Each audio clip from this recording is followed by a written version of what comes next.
kasih karunia dan damai dari Allah Bapa kita dan dari Tuhan Yesus Kristus menyertai kita. Mari kita melihat apa yang diajarkan Katekismus Gereja Katolik mengenai Yesus Kristus Putra Allah yang Tunggal, KGK 422. Setelah genap waktunya, maka Allah mengutus anaknya, yang lahir dari seorang perempuan dan takluk kepada hukum Taurat, supaya kita diterima menjadi anak. Galatia 4 ayat 4 dan 5. Inilah kabar gembira Yesus Kristus, Putra Allah.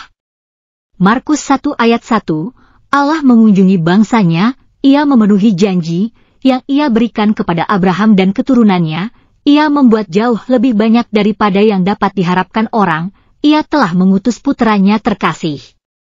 Markus 1 ayat 11. KGK 423.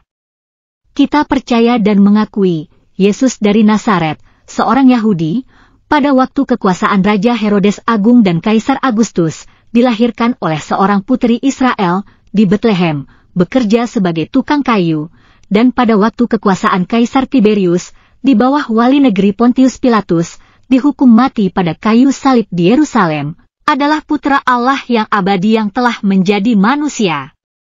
Ia datang dari Allah. Yohanes 13 ayat 3, turun dari surga.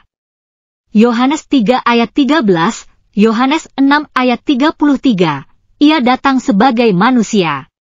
1 Yohanes 4 ayat 2. Karena firman itu telah menjadi manusia dan diam di antara kita, dan kita telah melihat kemuliaannya, yaitu kemuliaan yang diberikan kepadanya, sebagai anak tunggal Bapa, penuh kasih karunia dan kebenaran. Dari kepenuhannya kita semua telah menerima kasih karunia demi kasih karunia. Yohanes 1 ayat 14 dan 16, KGK 424. Digerakkan oleh rahmat Roh Kudus dan ditarik oleh Bapa, kita percaya dan mengakui tentang Yesus, Engkau adalah Mesias, Anak Allah yang hidup.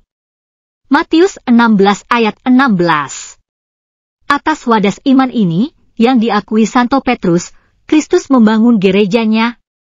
Terpujilah Allah Bapa yang telah mengasihi kita, yang telah mengaruniakan anaknya, untuk menyelamatkan kita, dan yang telah mengaruniakan Roh-Nya yang kudus untuk menuntun kita, di jalan keselamatan.